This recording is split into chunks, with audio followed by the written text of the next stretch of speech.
जय हिंद दोस्तों, वंदे मातरम। परसों के दिन एक ऐसी घटना हुई है हमारी संसद में जिसके के बारे में देश भर में काफ़ी कुछ चर्चाएं हो रही हैं और काफ़ी चटखारे लेकर भी चर्चाएं हो रही हैं। मैं इस बारे में बात नहीं करना चाहता था क्योंकि बात करके कोई मतलब था नहीं। कोई आया और बिल्कुल खिसियाई बिल्ली खंबा नोचे की कहावत की तरह चिल्ला चोट करके चला गया।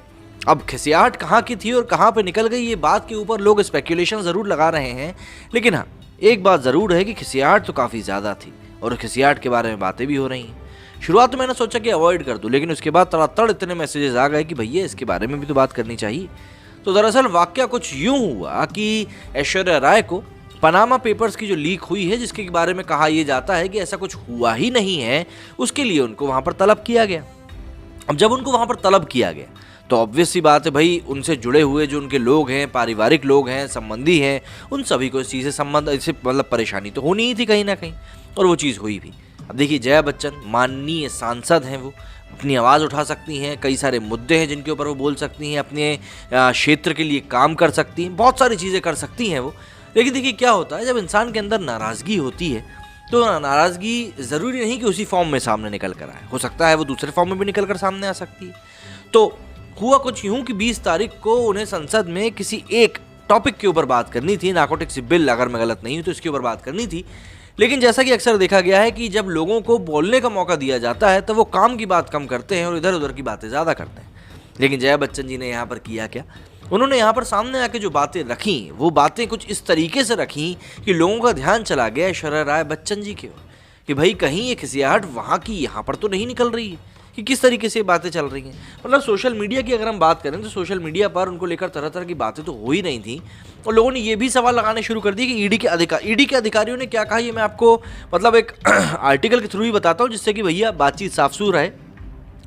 तो ईडी के अधिकारियों ने ऐश्वर्या राय से काफ़ी लंबी पूछताछ करी है और इसके दौरान उन्होंने एमिक पार्टनर्स के बारे में भी जानने की कोशिश करी, क्योंकि कई सारी क्या है ऐसी बातें निकल कर सामने आई कि भाई शादी के बाद कुछ कंपनीज बंद हो गई या कुछ शुरू हो गई, इस तरह की बातें भी थी। तो दस्तावेज के सामने आई कंपनी से उनका क्या संबंध है, मतलब जो पनामा पेपर्स में जो कंपनी सामने आई उसमें उनका क्या संबंध है। ईडी ने पूछा कि एमिक पार्टनर 2005 में ब्रिटिश वर्जिन आइलैंड्स में निगमित और पंजीकृत एक कंपनी थी। इस कंपनी के साथ उनका क्या संबंध है, ऐश्वर्या राय का क्या संबंध था, क्या वो उस कानूनी फर्म के बारे में जानती हैं जहां पर मोसेक फोंसेका ने कंपनी को पंजीकृत किया था।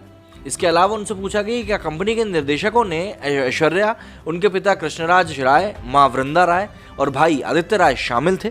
इसके बाद में ऐश्वर्या से ये भी पूछा गया कि ऐश्वर्या से ये भी जानने की कोशिश करी गई कि जून 2005 में उनके स्टेटस को शेयर होल्डर के रूप में आखिर क्यों बदला गया। वहीं 2008 में कंपनी को निष्क्रिय करने की वजह से उनके लेन देन में आरबीआई की अनुमति से जुड़े सवाल भी पूछे गए। मतलब सवालों की कोई कमी नहीं थी और ऐश्वर्या राय से कई ऐसे कड़े सवाल किए गए जिनके जवाब उनके पास सीधे तौर पर तो बिल्कुल भी नहीं थे। इसके अलावा दैनिक भास्कर ने सूत्रों के हवाले से यह भी बताया कि एजेंसी ने ऐश्वर्या से पूछा है कि किन कारणों से वो कंपनी केवल $1500 में बेच दी। $1500 का मतलब होता है करीब करीब 1.25 लाख रुपए के आसपास, इससे ज़्यादा नहीं। आप ज़रा सोचिए, ऐश्वर्या राय की कंपनी मात्र 1.25 लाख में बिक जाए और मतलब इस कंपनी को $50,000 में खरीदा गया था। अब आप अंदाज़ा लगा लीजिए कि $50,000 कितना होता है, कैलकुलेटर है नहीं मेरे पास। तो इनने $50,000 की चीज़ को $1500 में बेच भी दिया। इसके ऊपर भी सवाल खड़े हुए हैं, ऑब्वियस सी बात है। बच्चन परिवार की बहू बनने के बाद इसे बंद करने की वजह को लेकर भी काफ़ी सवाल किए गए और ऑब्वियस सी बात है उनके पास शायद सीधे तौर पर जवाब नहीं होंगे, इसीलिए बात इतनी ज़्यादा उलझती हुई दिखाई दी। सोमवार को सपा सांसद और ऐश्वर्या राय की सास जया बच्चन भी काफ़ी बौखलाई हुई नजर आई, जैसा कि मैंने आपको बताया। उन्होंने आरोप लगाया कि उनके खिलाफ निजी टिप्पणी करी गई है। आक्रोशित जया बच्चन ने कहा कि मुझ पर निजी हमला किया गया, आप लोगों के बुरे दिन जल्द ही आएंगे, मैं आपको श्राप देती हूँ कि आप लोगों के बुरे दिन आएंगे। तो समझ रहे हो, श्राप अभी भी चलते हैं क्या? चलते हो तो बताओ, मेरे को भी काफ़ी लोगों को देने हैं। तो इस तरह की कुछ घटना हुई थी, लेकिन इस पूरी घटना के बाद में ऐश्वर्या राय का तो जिक्र उतनी बार नहीं हुआ जितना कि जया बच्चन का जिक्र हो गया। और जया बच्चन का जिक्र हुआ तो जाहिर सी बात है उनके उस संसद में दिए हुए उस जवाब के बारे में भी बात करी गई, जो कि उन्होंने दिया। जवाब तो नहीं दिया, सवाल करना था नारकोटिक्स बिल के ऊपर, लेकिन बात उन्होंने कुछ और ही पकड़ के रख ली। मतलब ठीक है ना यार, अपने परिवार को लेकर तो कोई भी गुस्सा हो ही सकता है। अब इसमें हम लोग क्या बोल सकते हैं, ज़्यादा कुछ बोलना अच्छा नहीं रहता ना ऐसी चीज़ में।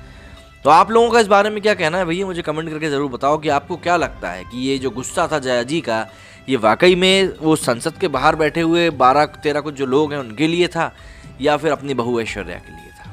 क्योंकि देखिए सवाल तो भैया उठ रहा है। मेरे इस वीडियो में फिलहाल इतना ही। जय हिंद, जय भारत।